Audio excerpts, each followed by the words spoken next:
জনপ্রশাসন মন্ত্রণালয়ের সিনিয়র সচিবের সঙ্গে যুগ্ম সচিবের লেনদেনের রেকর্ড দেশ টিভির হাতে কোটি টাকার বদলি বাণিজ্য। শনিবার থেকে প্রধান উপদেষ্টার সাথে রাজনৈতিক দলগুলোর আলোচনা শুরু, 2-3 দিনের মধ্যে পূর্ণাঙ্গ সংস্কার কমিশন গঠন। গাজীপুরগামী বলাকা বাসের চাপায় মোটরসাইকেল আরোহী যুবকের মৃত্যু, উত্তেজিত জনতা পুড়িয়ে দেয় 3টি বাস। কুষ্টিয়ায় গণ অভ্যুত্থানে আহতদের অনেকে পাননি সহযোগিতা, চিকিৎসা খরচ মেটাতে হিমশিম অবস্থা, সরকারের সহায়তার দাবি। এবং লেবাননে ইসরায়েলি হামলায় 24 ঘন্টায় মৃত্যু 46 জনের, তেল আবিবে শতাধিক রকেট ছুড়ল হিজবুল্লাহ, মধ্যপ্রাচ্যে যুদ্ধের দামামা। দেখছিলেন শিরোনাম সংবাদ সকালের সঙ্গে আছি আমি লিনি আফরোজ। জানাবো পুরো সংবাদ। ডলারে দিয়েও অর্ধেক, 5 কোটি, বাকিটা ক্যাশে। স্যার আপনি যেভাবে বলবেন। হোয়াটসঅ্যাপে চাঞ্চল্যকর এই কথোপকথন হয় জনপ্রশাসন মন্ত্রণালয়ের সিনিয়র সচিব মোখলেসুর রহমানের সঙ্গে একই মন্ত্রণালয়ের এপিডি উইংয়ের যুগ্ম সচিব ডক্টর জিয়াউদ্দিন আহমেদের। কোটি কোটি টাকার বিনিময়ে বেসামরিক প্রশাসনে সচিব ও দেশ জুড়ে জেলা প্রশাসক বদলির ভয়াবহ গোপন তথ্য এসেছে দেশ টিভির হাতে। হোয়াটসঅ্যাপ কথোপকথনে জনপ্রশাসন সচিব মোখলেসুর রহমান অধীনস্থ যুগ্ম সচিব জিয়াউদ্দিন আহমেদকে বলেন, আরে মিয়া আমি পুরাতন খেলোয়াড়, কেউ কিছু বললে আমার নাম বলবা না, আলী ইমাম স্যার আর আহসান কিবরিয়ার নাম বলবা। বদলি বাণিজ্যের আরও চাঞ্চল্যকর তথ্য দেখুন ফখরুল ইসলামের রিপোর্টে। জনপ্রশাসন মন্ত্রণালয়ের সিনিয়র সচিব মোখলেসুর রহমানের ফোন এটি। 28 অগস্ট থেকে হোয়াটসঅ্যাপ কথোপকথনে একই মন্ত্রণালয়ের এপিডি উইংয়ের যুগ্ম সচিব জিয়াউদ্দিন আহমেদ মেসেজ আদান প্রদান করছিলেন। জিয়াউদ্দিন আহমেদ লিখছেন, স্যার সবাই প্রশংসা করছে। মোখলেসুর রহমান লিখলেন, কি বলে? উত্তরে জিয়াউদ্দিন লিখেন, স্যার সবাই বলে মোখলেস যোগ্য লোক, মোখলেস হার্ভার্ড থেকে পড়ে আসছে। বদলি বাণিজ্য নিয়ে মেসেজে জনপ্রশাসন সচিব মোখলেসুর রহমান যুগ্ম সচিব জিয়াউদ্দিনকে লিখেন, আমার তেমন দরকার নেই, 5 কোটি হলেই হবে। জিয়াউদ্দিন বলছেন, স্যার আপনার জন্য 10 কোটি রাখবো। সচিব মোখলেসুর রহমান লিখেন, আচ্ছা ঠিক আছে, তোমার যেটা ভালো মনে হয়। টাকা পয়সার প্রতি তেমন লোভ নাই আমার। গোয়েন্দাদের ইঙ্গিত করে বলছেন, গিরগিটিগুলোর দিকে খেয়াল রাখো। মোখলেসুর রহমান আবারও বলেন, ডলারে দিও অর্ধেক 5 কোটি, বাকিটা ক্যাশ দিও আমার লোকের কাছে। জিয়াউদ্দিন উত্তরে বলেন, স্যার আপনি যেভাবে বলবেন। মোখলেসুর রহমান লিখেন, হোয়াটসঅ্যাপ তো, প্রবলেম নাই। জিয়াউদ্দিন উত্তরে বলেন, না স্যার, হাসিনাই পারে নাই, আর এখন তো গোয়েন্দাগুলো দুর্বল হয়ে আছে। কথোপকথনে মোখলেসুর রহমান লিখেন, পারলে 5 কোটি আগে দিও, গোপনে টাইপ করাই নিয়ে আইসো, আমি পাশ করাইয়া দিব, ওদের মধ্য থেকে 3-4 জনকে রাখো। উত্তরে জিয়াউদ্দিন লিখেন, জি স্যার, ফরিদা, সাইফুল, আফরোজা আর তানভীরকে রাখছি। ওপাশ থেকে সচিব মোখলেসুর রহমান জিয়াউদ্দিনকে লেখেন, খুব ভোরে গোপনে আইসো। 1 সেপ্টেম্বর মেসেজে জিয়াউদ্দিন লিখেন, স্যার সব রেডি। মোখলেসুর রহমান উত্তরে বলেন, very good, clear all payment 5 September. I will do their go ASAP, probably on 9 and 10 September. আরেক মেসেজে সচিব মোখলেসুর রহমান এপিডি সম্পর্কে জিয়াউদ্দিনকে লিখেন, তুমি ওরে নিয়ে টেনশন কইরো না, ওরে সিস্টেমে ফেলে দিব, আর কেউ কিছু বললে আমার নাম বলবা না, আলী ইমাম স্যার আর আহসান কিবরিয়ার নাম বলবা। বলবা যে ওনারা সবকিছু ঠিকঠাক করে, ডিসিও ওনারা বানাবে, কারণ পোলাপাইন ওনাদের কাছে পৌঁছাইতে পারবে না। উত্তরে জিয়াউদ্দিন বলে, আকমল স্যারকে হাতে রাখবেন, একটু সাপোর্ট দরকার। মোখলেসুর রহমান প্রতি উত্তরে লেখেন, ঠিক আছে, তুমি এগুলো নিয়ে ভেবো না, আরে মিয়া আমি পুরাতন খেলোয়াড়, তোমরা তোমাদের কাজ করো। আরেক কথোপকথনে মোখলেসুর রহমান জিয়াউদ্দিনকে লিখেন, আপনি স্যার আমার আর আজমের উপর আস্থা রাখেন।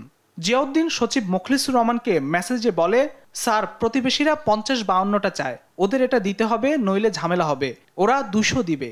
ওরা তো জানতে চাইছে এটা কোথায় নিবেন, সিঙ্গাপুর নাকি থাইল্যান্ডে নিবেন, মুড অফ পেমেন্ট কি হবে। উত্তরে মোখলেসুর রহমান বলেন, তুমি আর আজম ঠিক করে নাও। চাঞ্চল্যকর এই কথোপকথনের সত্যতার বিষয়ে ফোনে জনপ্রশাসন সচিব মোখলেসুর রহমানের সাথে যোগাযোগের চেষ্টা করেও পাওয়া যায়নি।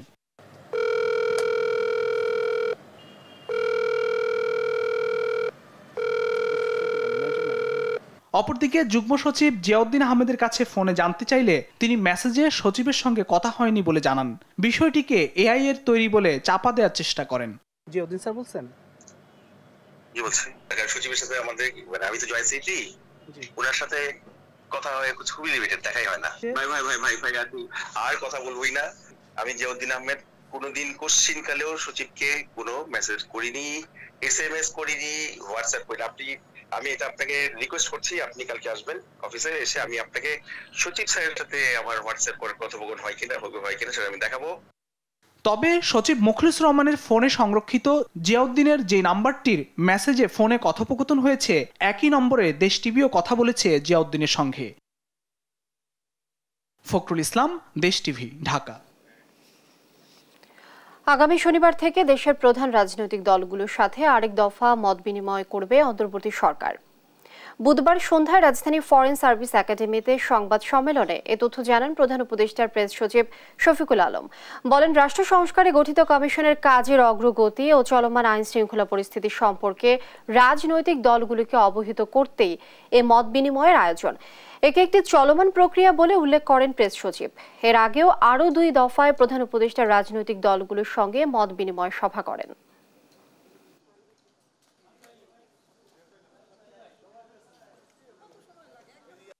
8ই অগাস্ট এই ইন্টারিম গভর্নমেন্ট ফর্মেশন হওয়ার পরের থেকে 2 দফা রাজনৈতিক দলগুলোর সাথে কাউন্সিল অফ অ্যাডভাইজারের মিটিং হয়েছে এবং এইটারই চলমান প্রক্রিয়ায় এই শনিবার থেকে আবার নতুন দফা আলোচনা শুরু হবে, যে 2-3 দিনের মধ্যে এই কমিশনগুলো ফর্ম হবে ফুললি। কমিশন কিন্তু প্রধান যখন নাম ঘোষণা হয়েছে তারা কিন্তু কাজ করছে, তাদের টার্মস অফ রেফারেন্সও কিন্তু ঠিক হয়ে গেছে, তারা এখন অফিসের স্পেস খুঁজছেন। এখন যেটা হচ্ছে যে কিছু নাম যারা মেম্বার হবে ওই কমিশনগুলোর, তাদের নিয়ে 2-1টা সম্মতি চাওয়া হচ্ছে। গাজীপুরে বাস চাপায় প্রাণ গেল এক যুবকের। প্রতিবাদে 3টি বাসে আগুন দেয় উত্তেজিত জনতা। বুধবার রাতে ঢাকা ময়মনসিংহ মহাসড়কে বলাকা বাসের চাপে এক মোটরসাইকেল আরোহী যুবকের মৃত্যু হয়। এ সময় আশেপাশে থাকা উত্তেজিত জনতা বলাকা পরিবহনের 3টি বাস আটকে সড়কেই পুড়িয়ে দেয়। রাস্তায় ভিড় থাকায় ফায়ার সার্ভিসের গাড়ি যেতেও দেরি হয়। ঘটনাটি ঘটে গাজীপুর মহানগরীর বগুড়া বাইপাস এলাকায়।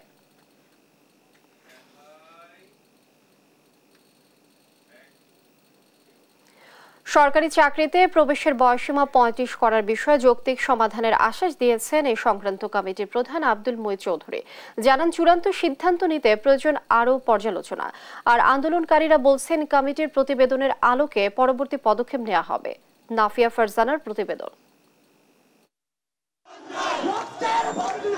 সরকারি চাকরিতে প্রবেশের বয়সসীমা 35 বছর নির্ধারণের জন্য দীর্ঘদিন ধরে দাবি জানিয়ে আসছেন চাকরি প্রত্যাশীরা। গত সরকারের আমলে এ নিয়ে সংসদে আলোচনাও হয়, তবে এটি বাস্তবায়নে আসেনি কোনো সিদ্ধান্ত।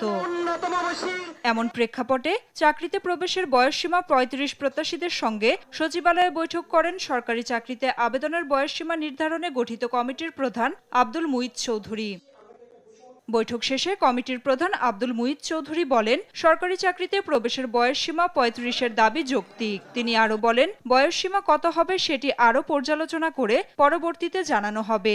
আমরা সার্বিক পরিস্থিতির আলোকে সরকারের বর্তমান নীতিমালা, সরকারের ভবিষ্যৎ কর্মপন্থা সবকিছু চিন্তা করে আমরা এই ব্যাপারে একটা সিদ্ধান্ত নেব। কিন্তু এই মুহূর্তে আজকে আমার পক্ষে বলা সম্ভব না। তবে তাদের যে বক্তব্যটা, যে বয়স বৃদ্ধি করার যৌক্তিকতা আছে, এই বিষয়ে কোনো সন্দেহ নাই। এদিকে 35 প্রত্যাশী আন্দোলনের সমন্বয়কারী রাসেল আল মাহমুদ বলেন, সরকারি চাকরিতে প্রবেশের বয়সসীমা 35-এর দাবিতে বাস্তবসম্মত সমাধানের আশ্বাস দিয়েছেন কমিটির আহ্বায়ক। আন্তর্জাতিক মানদণ্ড অনুযায়ী যৌক্তিকতার সাপেক্ষে বাংলাদেশের চাকরিতে আবেদনের বয়সসীমা ন্যূনতম 35 এবং শর্ত সাপেক্ষে উন্মুক্ত। আগামী 7 কার্য দিবসের মধ্যে একটি চমৎকার বৈষম্যহীন বাংলাদেশ গড়ে তোলার জন্য একটি প্রতিবেদন প্রকাশ করবে। বিষয়টির যৌক্তিক সমাধানের আশাবাদী তিনি। আশা, শর্ত সাপেক্ষে বিভিন্ন ক্ষেত্রে উন্মুক্ত থাকবে চাকরিতে প্রবেশের বয়সসীমা। নাফিয়া ফারজানা, দেশ টিভি, ঢাকা। ছাত্র জনতার আন্দোলনের সময় হেলিকপ্টার থেকে গুলি করা হয়নি বলে দাবি র্যাবের মুখপাত্র মুনিম ফেরদৌসের। এছাড়া ছাত্র জনতার আন্দোলনে গণহত্যার অন্যতম মাস্টার মাইন্ড স্বরাষ্ট্রমন্ত্রী আসাদুজ্জামান খান কামাল কিভাবে ভারতে পালিয়েছেন তার তথ্য নেই বলে জানিয়েছে সংস্থাটি। বুধবার সকালে রাজধানীর কারণ বাজারে র্যাবের মিডিয়া সেন্টারে এক ব্রিফিংয়ে এসব তথ্য জানান সংস্থাটি। বিস্তারিত ফজলে আদিত্য রিপোর্টে।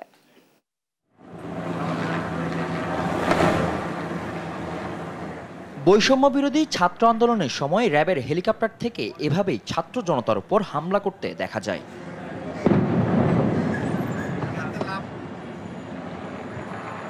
আন্দোলনে স্বৈরাচার পতনের পর প্রথমবারের মতো সাংবাদিক সম্মেলনে আসেন র্যাবের লিগ্যাল অ্যান্ড মিডিয়া উইংয়ের পরিচালক লেফটেন্যান্ট কর্নেল মুনিম ফেরদৌস।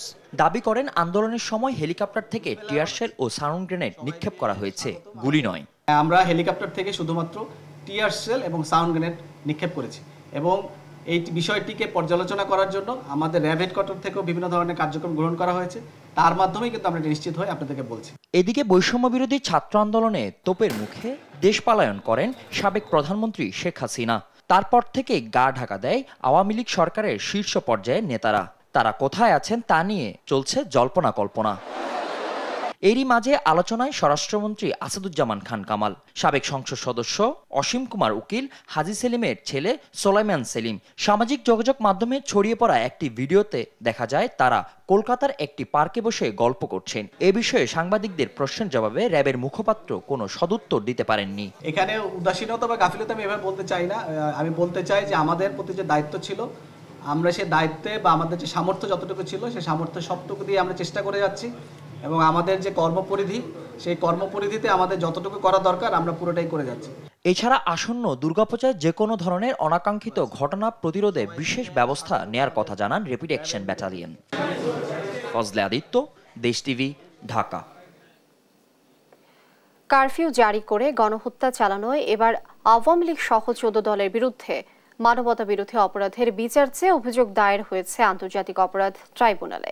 বুধবার ট্রাইব্যুনালের প্রসিকিউশনে অভিযোগ দায়ের করেন এনডিএম চেয়ারম্যান ববি হাজ্জাজ। এছাড়া 10ম শ্রেণীর ছাত্র আনাস হত্যার ঘটনায় শেখ হাসিনা সহ 25 জনের বিরুদ্ধে অভিযোগ দায়ের করেছে তার পরিবার। সাবরিনা মজুমদারের রিপোর্ট, জানাচ্ছেন মোহাম্মদ সাকিব। বুধবার আন্তর্জাতিক অপরাধ ট্রাইব্যুনালে আওয়ামী লীগের নেতৃত্বাধীন 14 দলের বিরুদ্ধে মানবতা বিরোধী অপরাধের অভিযোগ দায়ের করেছেন জাতীয়তাবাদী গণতান্ত্রিক আন্দোলন এনডিএম চেয়ারম্যান ববি হাজ্জাজ। অভিযোগে বলা হয় 19 জুলাই 14 দলের বৈঠকে সারা দেশে কারফিউ জারি এবং দেখামাত্র গুলি করার নির্দেশ দেওয়া হয়। ছাত্র জনতার আন্দোলনে গণহত্যার নির্দেশনায় ও পরিকল্পনায় যুক্ত 14 দল নেতারা 19 জুলাই 14 দলের বৈঠকের মাধ্যমে শেখ হাসিনার সরকার গণমাধ্যমকে পরিষ্কারভাবে জানায় যে 14 দলের বৈঠকের মাধ্যমে তারা ওই ডিসিশনে আসেন যে ওনারা কারফিউ জারি করবেন এবং এই কারফিউতে ওনারা দেখা মাত্র গুলি করার অর্ডার জানান। এছাড়া 5 আগস্ট চানখারপুলে পুলিশের গুলিতে নিহত শাহরিয়ার খান আনাস হত্যার অভিযোগে শেখ হাসিনা ও তার পরিবারের সদস্য ও পুলিশ কর্মকর্তা সহ 25 জনের বিরুদ্ধে ট্রাইব্যুনালে আলাদা অভিযোগ দিয়েছে তার পরিবার। আমি আজকে আমার সন্তানের জন্য বিচার চাইতে এখানে আসছি অভিযোগ নিয়ে। আমি এই দেশের সংবিধান অনুযায়ী যতটুকু সর্বোচ্চ শাস্তি এই হুকুমদাতা থেকে পালনকারী এই প্রত্যেকের সাজাটা চাই। ট্রাইব্যুনালের চিফ প্রসিকিউটর বলেন, দ্রুততম সময়ে ট্রাইব্যুনাল পুনর্গঠিত হবে, নিশ্চিত করা হবে ন্যায় বিচার। সবাই যেন এই অভিযোগগুলো নিয়ে আন্তর্জাতিক অপরাধ ট্রাইব্যুনালের কাছে আসেন, সেটা আমরা জাতির কাছে আহ্বান জানাচ্ছি। যে ভিকটিম পরিবারগুলো আছে তাদেরকে যেন আপনারা বলেন যে তারা এই জিনিসটা অন্তত মেসেজটা পাক যে তাদের প্রতিকারটা আসলে আন্তর্জাতিক অপরাধ ট্রাইব্যুনালে। 5 আগস্ট আওয়ামী লীগ সরকারের পতনের পর এ পর্যন্ত আন্তর্জাতিক অপরাধ ট্রাইব্যুনালে গণহত্যা, গুম ও মানবতা বিরোধী অপরাধের 45টি অভিযোগ জমা পড়েছে। মোহাম্মদ সাকিব, দেশ টিভি, ঢাকা। আদাবর ও পল্টন থানার পৃথক 2 হত্যা মামলায় সাবেক প্রধানমন্ত্রীর মুখ্য সচিব কামাল আব্দুল নাসের 4 দিন এবং সাবেক সাংসদ আব্দুস সালাম মুর্শিদের 2 দিনের রিমান্ড মঞ্জুর করেছেন আদালত। বুধবার বিকেলে তাদের ঢাকা মেট্রোপলিটন ম্যাজিস্ট্রেট আদালতে নেয়ার পর শুনানি শেষে বিচার তাদের এই রিমান্ডের আদেশ দেন। অন্যদিকে যাত্রাবাড়ী থানার হত্যা মামলায় নাসা গ্রুপের চেয়ারম্যান ও এক্সিম ব্যাংকের সাবেক চেয়ারম্যান নজরুল ইসলাম মজুমদারের 7 দিনের রিমান্ড মঞ্জুর করেছেন আদালত। আর পল্টন থানার আরেকটি হত্যা মামলায় সাবেক যুব ও ক্রীড়া সচিব মেজবা উদ্দিন আহমেদের 3 দিনের রিমান্ড মঞ্জুর করেছেন আদালত। ডক্টর কামাল আবু নাসের চৌধুরী মুজিব শতবর্ষ উদযাপন কমিটির তিনি সমন্বয়ক ছিলেন। তিনি মুজিব শতবর্ষ অনুষ্ঠানটিকে সফলভাবে তিনি উদযাপন করেছিলেন। তাকে পল্টন থানার একটি হত্যা মামলায় তাকে গ্রেপ্তার করে আজকে 10 দিনের রিমান্ড চাওয়া হয়েছিল। আমরা সেই রিমান্ড শুনানি করেছি। বিজ্ঞ আদালত শুনানি শেষে 4 দিনের তার রিমান্ড মঞ্জুর করেছে। সাবেক সচিব মেজবাউদ্দিন সাহেব পল্টন থানার 2 বছর আগের একটি মামলায় তাকে ধরানো হয়েছে। আমরা বিজ্ঞ আদালতে তার জামিনের প্রার্থনা করেছি এবং রিমান্ড বাতিলের জন্য আমরা প্রার্থনা করেছি। বসুন্ধরা বেক্সিমকো, এস আলম সহ 7 কোম্পানির শেয়ার ক্রয় বিক্রয়ে নিষেধাজ্ঞা চেয়েছে এনবিআর। বাকি কোম্পানিগুলো হলো ওরিয়ম, সামিট, নাসা ও নগদ। জাতীয় রাজস্ব বোর্ডের সেন্ট্রাল ইন্টেলিজেন্স সেলের মহাপরিচালক আহসান হাবিব স্বাক্ষরিত এক চিঠিতে এই নির্দেশনা চাওয়া হয়েছে। চিঠিটি যৌথ মূলধন কোম্পানি ও ফার্মগুলোর পরিদপ্তরেও পাঠানো হয়েছে। তদন্ত অনুযায়ী এসব কোম্পানির বিরুদ্ধে কর ফাঁকির অভিযোগ সহ আর্থিক অনিয়মের বিষয়ে গুরুতর অভিযোগ রয়েছে। এ কারণে এসব কোম্পানির শেয়ার হস্তান্তর স্থগিত চেয়ে আবেদন করা হয়েছে।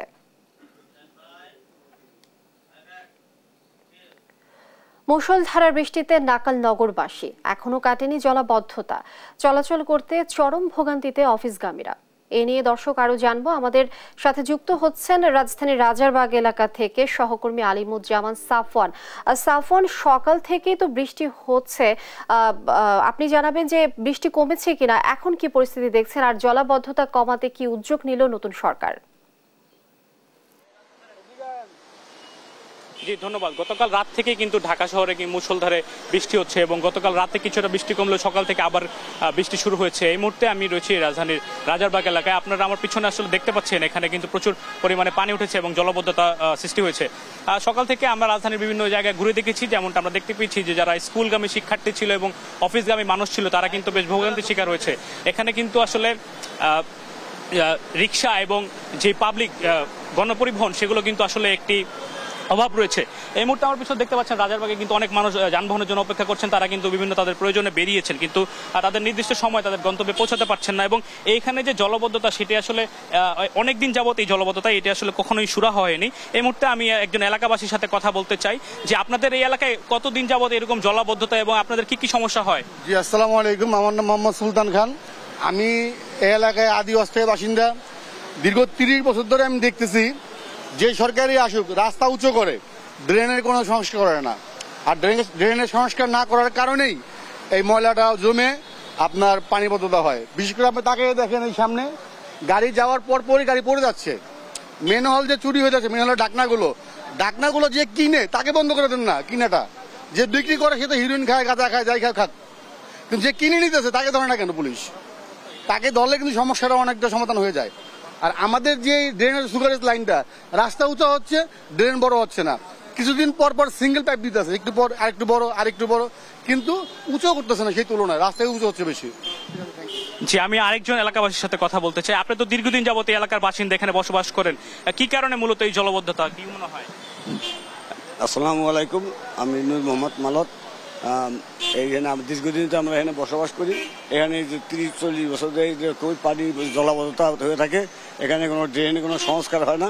রাস্তা পাস করে, বড় করে এবং রাস্তা উঁচু করে, কিন্তু ড্রেন সংস্কার হয় না। ড্রেনের যে পানি যাওয়ার যে নিঃশ্বাসনের যে ব্যবস্থা ওইটা বন্ধ হয়ে যায়, এটা পানি জমাট হয়ে যায়। এই জন্য জলাবদ্ধ হয়ে যাচ্ছে।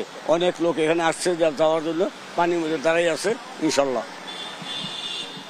আপনারা শুনছিলেন তারা কিন্তু তাদের এলাকার যে সমস্যার কথাগুলো সেগুলো বলছিলেন। তারা বলছে দীর্ঘ 30 বছর যাবৎ এখানে একই রকম অবস্থা। যেই সরকারি আসুক না কেন তারা রাস্তা সংস্কার ঠিকই করে, কিন্তু ড্রেনেজ ব্যবস্থার যে উন্নতি সেগুলো কিন্তু তারা খুব একটা নজর দেয় না। মেন হলেরও সমস্যা রয়েছে। এর পাশাপাশি জনগণের যে ভোগান্তি সেগুলো কিন্তু রয়েছে। সামান্য বৃষ্টি হলেই কিন্তু রাজধানীর এই রাজারবাগ সহ বেশ কিছু এলাকা আসলে প্লাবিত হয়ে যায় এবং জলবদ্ধতার শিকার হয় রাজধানীবাসী। এ ছিল আসলে রাজারবাগ থেকে আমার কাছে থাকা সর্বশেষ। সাফওয়ান, অনেক ধন্যবাদ আপনাকে। দর্শক, রাজারবাগ থেকে যুক্ত ছিলেন আমাদের সহকর্মী সাফওয়ান। লালমনিরহাটে তিস্তার পানি বাড়ায় অব্যাহত রয়েছে ভাঙন। এই বিষয়ে বিস্তারিত জানবো দর্শক। আমাদের সাথে যোগ দিচ্ছেন সহকর্মী জামাল বাদশা। জামাল, এই যে ভাঙন শুরু হয়েছে, ভাঙন কবলিতদের কি ধরনের দুর্ভোগে পড়তে হচ্ছে আর ত্রাণ সহায়তা কি পৌঁছাচ্ছে কিনা জানাবেন আমাদের। লিনি, আসলে গত কয়েকদিন আগে যে লালমনিরহাটের তিস্তায় হঠাৎ বন্যা হলো, এই বন্যার পানি নেমে যাওয়ার পরপরই কিন্তু আসলে তিস্তার ডান এবং বাম তীরের অন্তত 20টি পয়েন্টে ভাঙন তীব্র আকারে শুরু হয় এবং এই ভাঙন কিন্তু আসলে অব্যাহত রয়েছে। এরই মধ্যে কিন্তু লালমনিরহাটের সদর উপজেলার হরিণচৌরা, কালমাটি এবং আদিতমারি উপজেলার মহিষখোসার কয়েকটি পয়েন্ট এবং হাতীবান্ধা উপজেলার গড্ডিমারি এবং ডাউয়াবাড়ি ইউনিয়নের বেশ কিছু এলাকায় কিন্তু নদীগর্ভে শতাধিক বসতভিটা বিলীন হয়েছে এবং একরের পর একর কিন্তু আসলে ফসলি জমি চোখের সামনে নদীগর্ভে বিলীন হয়ে যাচ্ছে। এছাড়া হুমকিতে রয়েছে কিন্তু এইসব এলাকার বহুতল ভবন, বিশিষ্ট মসজিদ, স্থানীয় বাসিন্দাদের বাড়িঘর, শিক্ষা প্রতিষ্ঠান সহ নানা স্মৃতি বজড়িত স্থাপনাও কিন্তু এই হুমকিতে রয়েছে। আমরা লালমনিরহাটের পানি উন্নয়ন বোর্ডের সাথে কথা বলেছি, তারা আমাদেরকে জানিয়েছেন যে ভাঙ্গন শুরু হওয়ার পরপরই কিন্তু তারা জিও ব্যাগ ফেলে জরুরি আপৎকালীন কাজ হিসেবে ভাঙ্গন প্রতিরোধের চেষ্টা করছে। কিন্তু যারা ভাঙ্গনের কবলে পড়ছেন তাদের দাবি এই যে জিও ব্যাগ ফেলে ভাঙ্গন প্রতিরোধের চেষ্টা করা হচ্ছে এটি কিন্তু আসলে অতি নগণ্য একটি পদক্ষেপ মনে করছেন তারা। কারণ হচ্ছে এই তিস্তার যে তীব্র স্রোত এবং পানি দ্রুত কমে যাওয়ার কারণে যে গতি আসলে যে গতিতে পানি নেমে যাচ্ছে এর ফলে কিন্তু ভাঙ্গন তীব্র আকার ধারণ করছে এবং বস্তা আসলে টিকছে না। এতে কিন্তু আসলে নিমিষেই তারা ঘর বাড়ি হারিয়ে নিঃস্ব হচ্ছেন। আমরা অনেকের সাথে কথা বলেছি, তারা কিন্তু তাদের ভিটেমাটি হারিয়ে অনেকে অন্যের জমিতে এবং উঁচু স্থানে আশ্রয় নিয়েছে এবং সরকারি যে সড়কগুলো রয়েছে সেখানে কিন্তু তারা আশ্রয় নিয়েছেন। এর আগে কিন্তু একাধিকবার এই নদী তীরবর্তী বাসিন্দারা ভাঙ্গনের কবলে পড়েছিলেন এবং অনেকেই নিঃস্ব হয়েছেন, অন্যের জমিতে কিন্তু এখন থাকেন, সেটিও কিন্তু এবারের ভাঙ্গনে আসলে ভিটেমাটি হারাচ্ছেন তারা। আরেকটি বিষয় জানাতে চাই যে গত যে কয়েকদিনের বন্যার পরেই কিন্তু তাদের যে বন্যার যে ক্ষতি চিহ্ন সেটি কিন্তু আসলে দৃশ্যমান হচ্ছে। কৃষকের প্রায় 10,000 হেক্টর আমনের ফসল, এছাড়া কিন্তু মৌসুমি সবজি যেগুলো ছিল সেগুলো কিন্তু নদীগর্ভে বিলীন হয়েছে অনেকটা এবং নিমজ্জিত থাকার কারণে কিন্তু ফসলের ফলনেও কিন্তু ব্যাঘাত ঘটবে বলে কৃষকরা দাবি করছেন। সব মিলিয়ে তিস্তার পানি কমে গেছে এবং বন্যার পানি নেমে যাওয়ায় কিন্তু আসলে ক্ষতচিহ্ন দৃশ্যমান হচ্ছে। পানি কমলেও কিন্তু নদী ভাঙ্গন অব্যাহত রয়েছে। এই ছিল লালমনিরহাট থেকে নদী ভাঙ্গন এবং বন্যা উন্নতির সর্বশেষ খবর। লিনিয়া। জামাল বাদশা, ধন্যবাদ আপনাকে। দর্শক, লালমনিরহাটে তিস্তার পানি বাড়ায় অব্যাহত রয়েছে ভাঙন, এই বিষয়ে বিস্তারিত জানাচ্ছিলেন আমাদের সহকর্মী জামাল বাদশা। খুলনায় নিত্যপণ্যের বাজার দর সাধারণ মানুষের নাগালের বাইরে, এই বিষয়ে বিস্তারিত জানবো। দর্শক, আমাদের সাথে যুক্ত হচ্ছেন সহকর্মী নাহিদ হাসান তিতাস। তিতাস, আমরা যেমনটি দেখছি যে নিত্যপণ্যের দাম দিনকে দিন বেড়েই চলছে।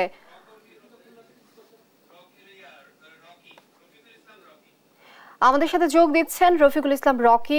আপনি নিশ্চয়ই শুনতে পাচ্ছেন। আমরা যেটি দেখছি যে নিত্যপণ্যের দাম দিনকে দিন বেড়েই চলছে। আপনার কাছে জানতে চাই যে নিত্যপণ্যের দাম কেন কমানো যাচ্ছে না?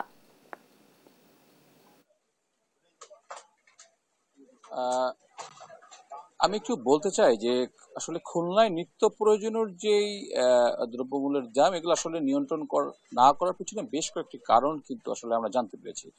প্রথমত যে কারণ সেটা হচ্ছে যে পরিমাণ চাহিদা খুলনায় আছে সেই পরিমাণ কিন্তু আসলে নিত্য প্রয়োজনীয় সবজি থেকে শুরু করে মাছ বা আমরা মাংস বলতে পারি সেটা কিন্তু সরবরাহ কম, এটা একটি কারণ। পাশাপাশি আরেকটি কারণ হচ্ছে বন্যার কারণে কিন্তু শাকসবজি আসলে নষ্ট হয়ে যাওয়ার কারণে কিন্তু এটা আসলে নিয়ন্ত্রণের বাইরে চলে গেছে।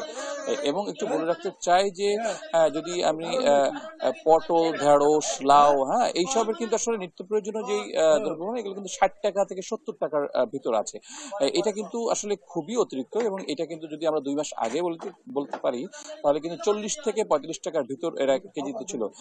এবং আজকে আমরা এখন যেখানে দাঁড়িয়ে আছি সেখানে এসে সকালে যেটা জানতে পেরেছি যে গত 2-3 দিন যাবৎ কিন্তু পাইকারি বাজারে কিন্তু দ্রব্যমূল্যের দাম খুবই চড়া, যার কারণে খুচরা মূল্যে এর প্রভাবটা পড়েছে। তবে একটু স্বস্তি ফিরেছে কিন্তু গরুর মাংসে কিন্তু কেজিতে 600 থেকে 650 ভিতর আছে। আর মাছের কথা যদি বলি, মাছের বিষয়টাও কিন্তু স্থিতিশীল। সেখানে আমরা যদি রুই, কাতলা, পাঙ্গাস এসবের মাছের দাম স্থিতিশীল, তবে ইলিশ মাছের দাম হাতের নাগালের বাইরে। তো খুলনা থেকে নিত্যদ্রব্য যে মালামাল দ্রব্যের দাম ছিল এটা ছিল আমার কাছে সর্বশেষ সংবাদ। রকি, আপনাকে ধন্যবাদ আমাদের সাথে যুক্ত হবার জন্য। নতুন বাংলাদেশের স্বপ্নে ছাত্র জনতার আন্দোলনে কুষ্টিয়ায় পুলিশের গুলিতে আহত হন 500-র বেশি মানুষ, যাদের মধ্যে অনেকেই হারাতে বসেছে চোখের আলো, কেউ আবার পঙ্গুত্ব বরণের পথে। যাদের অবদানে স্বৈরাচার শেখ হাসিনার সরকারের পতন হলো তাদেরই এখন করুণ দশা। পরিবার পরিজন নিয়ে তাদের জীবন যাপন বড়ই মানবেতর। ইরফান রানার ক্যামেরায় কুষ্টিয়া থেকে নাহিদ হাসান তিতাসের রিপোর্ট। গত 5 আগস্ট ছাত্র জনতার গণ আন্দোলনে পুলিশের গুলিতে আহত হন কুষ্টিয়ার থানাপাড়া এলাকার বাসিন্দা আখতারুজ্জামান আনোয়ার। গত 1 মাস ধরে ঢাকা সহ দেশের বিভিন্ন হাসপাতালে চিকিৎসার পর কোনো রকম সুস্থ হয়ে বাড়ি ফিরলেও তার চোখ সহ শরীরের বিভিন্ন স্থানে এখনো রয়ে গেছে 35টির মতো গুলি। হারাতে বসেছেন 2 চোখের আলো। মুখের ভিতর থেকে প্রায় 15টা মতন গুলি বের করছে। এখনো আমার এই মুখের একটা এক্সরে আছে, আপনারা দেখলে বুঝতে পারবেন, এখনো প্রায় 35টার উপরে, শুধু আমার এই মুখের মধ্যেই 35টার উপরে। আর এখনো পর্যন্ত সরকারিভাবে কোনো সাহায্য সহযোগিতাকে পাইনি। আখতারুজ্জামানের মতো রাজ আহমেদ, মিতা খাতুন, জহুরুল ইসলাম সহ সকল আহতদেরই একই অবস্থা। সবারই চোখে মুখে যেন দুশ্চিন্তার ছাপ। অনেকেই হারাতে বসেছেন চোখের আলো, অনেকেই আবার পঙ্গুত্বের পথে। কোনো ধরনের সহযোগিতা না মেলাই চিকিৎসার খরচ মেটাতেই পড়েছেন চরম বেকায়দায়। পরিবার পরিজন নিয়ে মানবেতর জীবনযাপন করছেন তারা। পুলিশ আমাকে ঠেকায় গুলি মারেছে, মাজায় লাগি একদম ঠাই দিয়ে গুলিটা বেড়াইছে। 60টা সেলাই দেওয়া লাগেছে, যেদিকে গুলি লাগেছে ওই দিকে 60টা সেলাই দেওয়া লাগেছে। এবং আমি তো এখনো বিছানায় পড়েই আছি। এই জায়গাটা এখনো গুলির আছে, এই জায়গায় 2টো গুলি আছে, এই জায়গার একটা গুলি বের করা হয়েছে। ডাক্তার 3 মাস টাইম দিয়েছে, 3 মাস পরে আমার গুলিটা বের করবে। আমি কোনো অর্থ সহায়তা কোনো জায়গায় পাচ্ছি না, কোনো সরকারের কাছে, কারোর কাছে না। আমি বিছনা যদি পড়ে থাকি আমার শালটাক দেখবে কে? আমার শালটাক পড়াশোনা করার খরচ দেবে কে? বসে আমার তো সংসার অচল, আমার বাড়িতে একটা কাঁচা বাজারও নাই, আমি কিভাবে চলবো? আমার হাঁটার মতন কোনো চলাফেরার কোনো ব্যবস্থা নেই। আমি যে হাঁটা চলা করবো সেই ব্যবস্থা আমার নাই।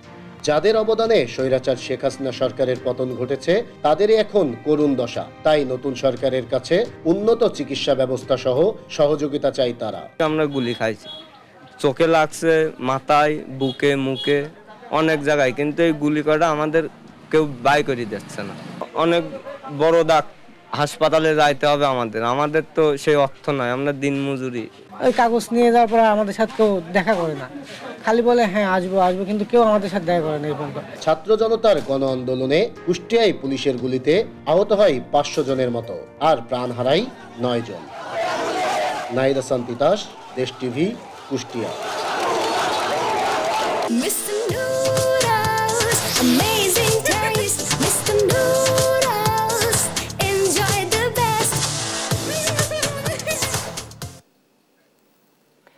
হালকা প্রকৌশল পণ্য উৎপাদনে বিপ্লব চলছে যশোরে। আমদানি নির্ভর এসব পণ্য উৎপাদনে শুধু বৈদেশিক মুদ্রাই সাশ্রয় হচ্ছে না, সৃষ্টি হচ্ছে কর্মসংস্থানও। সম্ভাবনাময় এই শিল্পকে আরও এগিয়ে নিতে কাঁচামাল আমদানিতে শুল্ক মুক্তির দাবি সংশ্লিষ্টদের। যশোর থেকে সহকর্মী সালাউদ্দিন সাগরের তথ্যচিত্রে টুম্পা আফরোজের ডেস্ক রিপোর্ট। গাড়ির পার্টস, ডাকটাইল স্টিল, পাথর ও ইট ভাঙা মেশিন, এমনকি নৌবাহিনীর শিপইয়ার্ডের ট্রাক বোর্ডের মালামাল ও রেলের বিভিন্ন যন্ত্রাংশ এখন তৈরি হচ্ছে যশোরে। এর সবই আগে আমদানি নির্ভর ছিল, এখন এসব গাড়ির পার্টস ব্যবহার করছেন দেশের প্রতিষ্ঠিত পরিবহন ও স্থানীয় রুটের গাড়ি ব্যবসায়ীরা। যন্ত্রাংশ, বিচলি কাটা মেশিনারিজ, কৃষি, এক কথায় কৃষি সকল পার্টস যেগুলো আমাদের আগে বিদেশ থেকে আনা লাগতো, এখন বর্তমানে আমরা এগুলো আমাদের এখানে তৈরি করতে করে বাংলাদেশের সর্বত্র সাপ্লাই দিচ্ছি। বিভিন্ন পার্টি আসে এখানে এসে আমাদের অর্ডার দিয়ে যায় যে এই জিনিসগুলো আমাদের করে দিতে হবে, ওরা সেইভাবে আমাদের এই সমস্ত লোকজনকে আমরা করি। স্থানীয়ভাবে তৈরি হওয়ায় এসব যন্ত্রপাতির দামও তুলনামূলক কম। এছাড়া চাহিদা মতো তৈরি করে নেওয়ার সুযোগও রয়েছে। ফর্মা অনুযায়ী মাল তৈরি করে এটা ছাঁচ তৈরি করার পরে লোহা গালায় সেই ছাঁচের ভিতরে লোহাটা ঢালতে মাল গালায় যায়, এই মাল নিয়ে যায় আমাদের ছাঁচে ঢালে ওটা আমাদের কাঁচামাল তৈরি হয়। স্থানীয়ভাবে সংগৃহীত লোহার ভাঙাড়ি গলিয়ে এসব পার্টস তৈরি করা হয়। তবে এখন ভাঙাড়ি কম পাওয়া যাওয়ায় কেমিক্যাল দিয়ে লোহা গলিয়ে বিভিন্ন যন্ত্রাংশ তৈরি করা হয়। জায়গায় বাইরে থেকে যে ভাঙড়ি আসে, মালামাল মেটাল আসে, সেই হিসাবে আমরা নতুন মাল করি। ধরেন একজনে বাইরের থেকে যে একটা প্যাটার্ন দিল, আমরা সেই কোয়ালিটি হিসাবে আমরা সেই মালটা প্রসেস করে দিই। দেশীয় এই শিল্পকে টেকসই অবস্থানে নিতে বিনা শুল্কে কাঁচামাল আমদানির দাবি জানান যশোর চেম্বার অব কমার্সের সাবেক সভাপতি মিজানুর রহমান খান।